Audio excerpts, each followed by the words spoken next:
करने की कोशिश करते हैं उतना हम लोगों की मदद कर देते हैं। अब हम सोच रहे थे कि वॉलंटियर्स की मीटिंग है, इंडोर करेंगे, आपस में बातचीत होगी और वहीं तक रहेंगे। अब इन लोगों ने क्या किया, जहाँ मीटिंग होने वाली थी उसके होटल को धमकाया, कहा कि यहाँ पर कॉकरोच जनता पार्टी वालों की मीटिंग करने दोगे तो तुम्हें उल्टा लटका देंगे। अब उसकी वजह से हमें इस गार्डन में मीटिंग करनी पड़ी।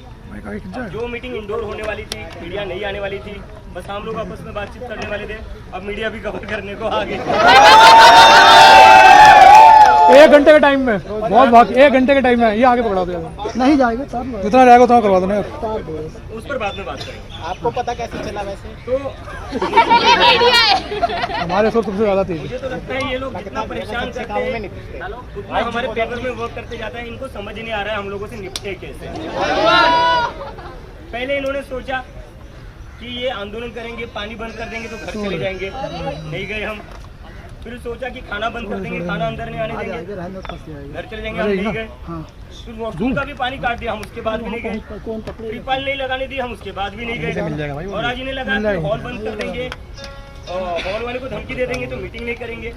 हो गई मीटिंग अब, और मीटिंग अब जितनी पहले कुछ लोगों के बीच में होने वाली थी, बहुत बढ़िया थोड़े लोगों के बीच थे, अब वो पब्लिक इवेंट बन गया है। अब तो हमारे वॉलंटियर और ज्यादा बढ़ जाएंगे।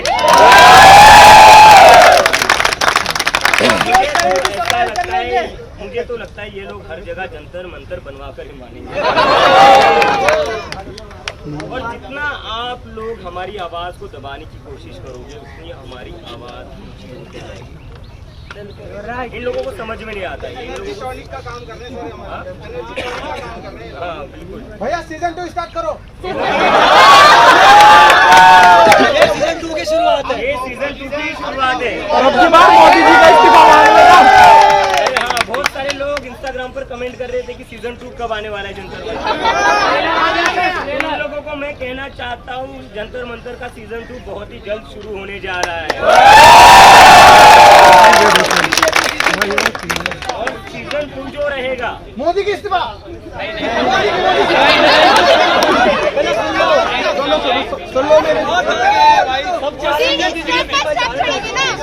चलो बोलना दो भैया। क्या चाहते हो?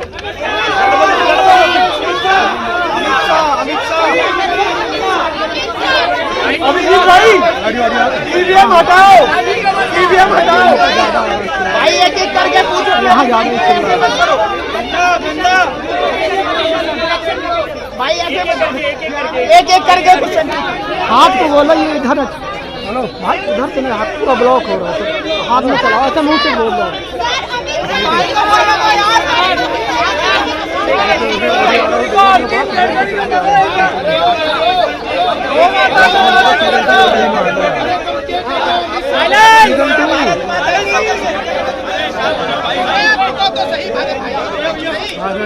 मैं समझ सकता हूँ आप लोगों के जज्बात, आप लोगों का जोश अभी भी कम नहीं हुआ है। वो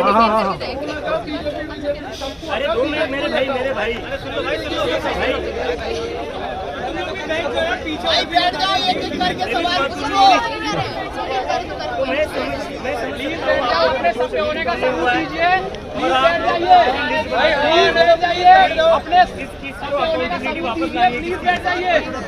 लेकिन आज की जो मीटिंग है, अच्छा लोग आ गए सारे। हाँ जी,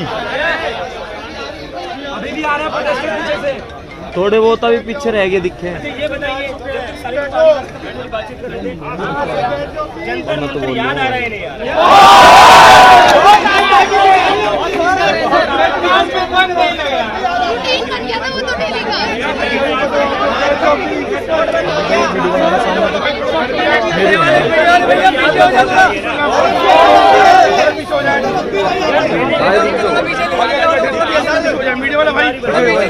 हम लोग जिला नगर में आए थे, बैंक बुक किया था, जहाँ से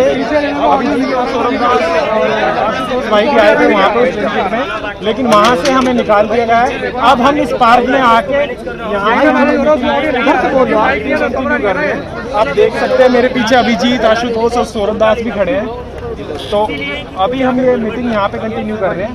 और यहीं से खत्म करके तब चलेंगे। तो क्या हो गया सर, क्या हो गया? हम भी तो कर रहे हैं, आप कर रहे हो तो आपके लिए स्पेस चाहिए बस। प्रोटेस्ट है, ये सौरभ का प्रोटेस्ट है, रत्ना का प्रोटेस्ट है, ये दीपक भाई का प्रोटेस्ट है, या अभिजीत का प्रोटेस्ट है। सब लोगों ने यही सोचा कि ये प्रोटेस्ट मेरा, और इसीलिए ये सक्सेसफुल हो पाया। हर किसी ने यही सोचा कि ये प्रोटेस्ट मेरा होना प्रोटेस्ट है, और मेरी जिम्मेदारी इस प्रोटेस्ट को सक्सेसफुल करवाना, मेरी जिम्मेदारी इस प्रोटेस्ट में कुछ गलत नहीं होना चाहिए।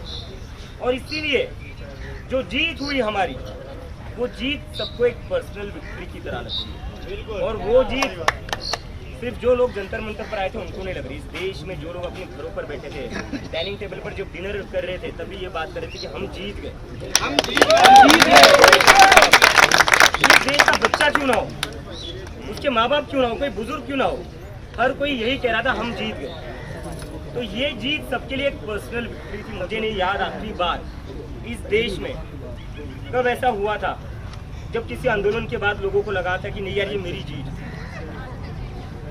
चाहे किसी भी पॉलिटिकल पार्टी के हो, मेरे घर पर कई सारे लोग मुझे मिलने आ रहे, उसमें अभी थोड़े दिन पहले बीजेपी के लोग भी आए थे और कान में आकर कहते हैं कि भैया हम ना बीजेपी से। लेकिन बड़ी खुशी हुई जब इस्तीफा आया। ये हुआ है, मैं झूठ नहीं कह रहा हूँ, ये हुआ है। बीजेपी को भी फैन बना दिया अभिजीत भाई ने। देखो बात ये है कि मुद्दों की बात करोगे ना तो फर्क नहीं पड़ता कौन सी पार्टी करो, क्योंकि बीजेपी वालों के बच्चे भी तो पढ़ाई करते हैं। जो मंत्री हैं उनके बच्चे तो बाहर चले जाते हैं पढ़ने, लेकिन जो बीजेपी का कार्य करता है उसके बच्चे भी तो नॉर्मल स्कूल में ही जाते हैं। उसको भी तो 1-1 लाख फीस भरनी पड़ती है। उसके पास कहाँ से आ रहा है पैसा? उसके पास तो पैसा नहीं आएगा। पैसा जो आ रहा है एमएलए के पास आ रहा है, एमपी के पास आ रहा है, मिनिस्टर्स के पास आ रहा है। लेकिन जो कार्य करता है, जो दिन भर अपनी चप्पलें घिसाता है इन लोगों के पीछे, उसके बच्चे के लिए क्या होता है? कुछ नहीं होता।